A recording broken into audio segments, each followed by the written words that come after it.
Hi friends, welcome back to my YouTube channel Niru world. నేనైతే ఇంకొక కొత్త మినీ వ్లాగ్తో మీ ముందుకు వచ్చేసాను. ఇదేంటనుకుంటున్నారా? ఒక స్వీట్ చేయబోతున్నా ఫ్రెండ్స్. ఏంటనుకుంటున్నారా? దీని పేరు దూద్ పేడ. ఇదైతే మిల్క్తో తయారు చేస్తారు.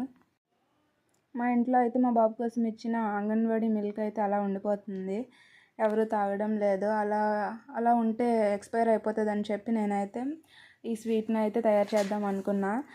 ఇది ఎలా తయారు చేస్తారంటే, ఫస్ట్ స్టవ్ ఆన్ చేసి 1 లీటర్ మిల్క్తో అయితే తయారు చేస్తున్నాను నేను. 1 లీటర్ మిల్క్ని వేసుకొని అడుగంటకుండా అలా కలుపుతూ ఉండాలి. హై ఫ్లేమ్లో పెట్టుకోవచ్చు, బట్ అలా కలుపుతూ ఉండాలన్నమాట, లేకపోతే అడుగంటిపోతుంది.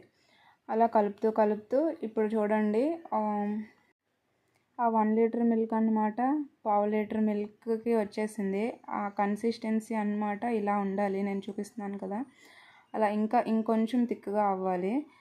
తర్వాత 1 లీటర్ పాలకి ఏంటంటే 50 గ్రామ్స్ షుగర్ అనేది ఇనఫ్ అనమాట. ఇంకా తక్కువ వేసుకున్నా తీయగానే ఉంటుంది, ఎందుకంటే 1 లీటర్ మిల్క్ అంత దగ్గర పడిపోయాక తీయగా ఉంటుంది. దాంట్లో మనం 1 స్పూన్ వేసుకున్నా చాలు, మన ఇష్టం అన్నమాట. మనం ఎంత స్వీట్ని తినగలమో అంత వేసుకుంటే బెటర్. వేసుకున్న తర్వాత ఇంకా కలుపుతాము. ఎలా కన్సిస్టెన్సీ రావాలంటే, మనం ఈ మిల్క్ని ఉండలు చుట్టుకునే విధంగా రావాలి.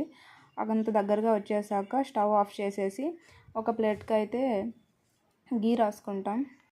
గీ రాసుకున్నాక ఇంకో పక్క అయితే ఇది ఈ కన్సిస్టెన్సీకి వచ్చేస్తుంది, ఉండలు చుట్టుకునే విధంగా. అలా అప్పుడు కూడా కలుపుతూ ఉండాలి, లేకపోతే అడుగంటిపోయి బ్రౌన్ కలర్కి వచ్చేస్తుంది. మీకు ఆ కలర్ నచ్చితే కొంచెం పర్వాలేదండి, బ్రౌన్గా ఉన్నా బాగానే ఉంటుంది. తర్వాత పక్కన పెట్టుకొని పూర్తిగా చల్లారక ముందే మనం ఉండలుగా చుట్టుకోవాలి. కొంచెం చేతికి గీ రాసుకొని చుట్టుకుంటే చేతికి అంటకుండా ఉంటుందన్నమాట.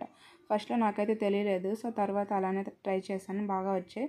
దాని మీద డ్రై ఫ్రూట్స్, మీకు నచ్చిన డ్రై ఫ్రూట్స్ని చిన్న చిన్న ఏది నచ్చితే ఆ డ్రై ఫ్రూట్ని చిన్న చిన్నగా ఉండలుగా చేసుకొని దానిపైన అటాచ్ చేసుకుంటే చాలు.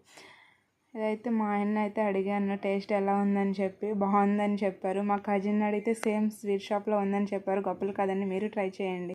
1 లీటర్ మిల్క్తో తయారు చేస్తే ఈవెన్ 100 to 150 గ్రామ్స్ లోపు వచ్చింది ఫ్రెండ్స్. అందుకే స్వీట్స్ అంత రేట్ ఉంటాయి అన్నమాట. నచ్చితే like, share and subscribe, comment కూడా చేయండి ఫ్రెండ్స్ ఎలా ఉందో. Thank you, bye.